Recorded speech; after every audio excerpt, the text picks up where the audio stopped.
మాకు మరణం వసుకో సజ్జనులతో పాటు. ఇక 194 వాక్యం 3వ అధ్యాయం. మా ప్రభు, నీ ప్రవక్తల ద్వారా నీవు మాకు చేసిన వాగ్దానం ప్రకారం మమ్మల్ని అనుగ్రహించు. ప్రళయ దినాన మమ్మల్ని అవమానపరచొద్దు. ఎట్టి పరిస్థితుల్లోనూ నీవు వాగ్దానానికి విరుద్ధంగా వ్యవహరించేవాడు కాదు. అల్లాహు అక్బర్. చూడండి, ఒక్కొక్క పదం చాలా విలువైనది.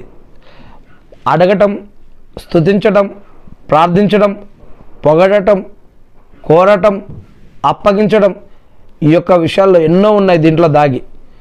ఇవన్నీ కూడా చదివి ఎందుకు వినిపించడం జరుగుతుందంటే మనము ప్రార్థించేటప్పుడు కూడా ఎలా ప్రార్థించాలి అనే ఐడియా, ఆలోచన, జ్ఞానం మనకి వస్తుందని కొన్ని వాక్యాలు చదివి వినిపించడం జరుగుతుంది. ఇక సూరా అల్ ఆరాఫ్ 7వ సూరాలోని 23, 29 ఇలా కొన్ని వాక్యాలు చదివి వినిపిస్తూ ఉన్నాను. అవి ఏమిటి అంటే, వారిద్దరూ మా ప్రభువు, మేము మా స్వయానికి ఎంతో అన్యాయం చేసుకున్నాం. ఇప్పుడు నీవు గనక మాకు క్షమాభిక్ష పెట్టి మాపై దయదలచకపోతే నిజంగా మేము నష్టపోతామని వేడుకున్నారు వాళ్ళిద్దరు. 29వ వాక్యం. ఓ ప్రవక్త, ఈ విధంగా చెప్పు, నా ప్రభువు న్యాయం గురించి ఆదేశించాడు.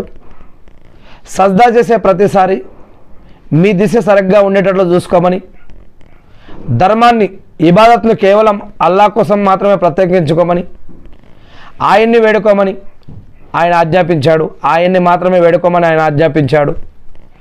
మొదటిసారి అల్లా మిమ్మల్ని ఎలా పుట్టించాడో మరణించిన తర్వాత మళ్ళా మరోసారి కూడా మీరు అలాగే పుట్టించబడతారని అల్హమ్దులిల్లాహ్ చెప్పడం జరుగుతుంది. 89వ వాక్యం. అల్లా మిమ్మల్ని మీ ధర్మం నుంచి విముక్తి కలిగించిన తర్వాత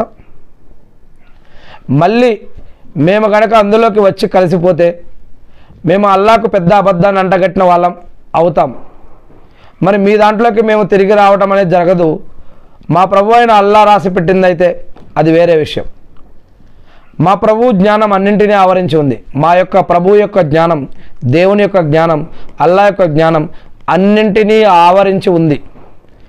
మేము అల్లానే నమ్ముకున్నాం, మేము అల్లానే నమ్ముకున్నాం. ఓ ప్రభు, ఓ అల్లా, మాకు మా జాతి వారికి మధ్య న్యాయంగా తీర్పు చెయ్యి. నీవు అందరికన్నా ఉత్తమంగా తీర్పు చేసేవాడవు. 147వ వాక్యం. ఇంకా మా యొక్క ఆయుధులను అంతిమ దినాన కలుసుకునే విషయాన్ని అసత్యాలు అని ఎవరైతే తిరస్కరించారో వారి కర్మలన్నీ వృధా అయిపోయాయి. వారికి వారు చేస్తూ ఉండిన శిక్ష ఇవ్వబడుతుంది. 126. మా ప్రభువు సూచనలు మా వద్దకు వచ్చినప్పుడు వాటిని విశ్వసించడం తప్ప మాలో నీకు కనిపించిన దోషం ఏమిటి?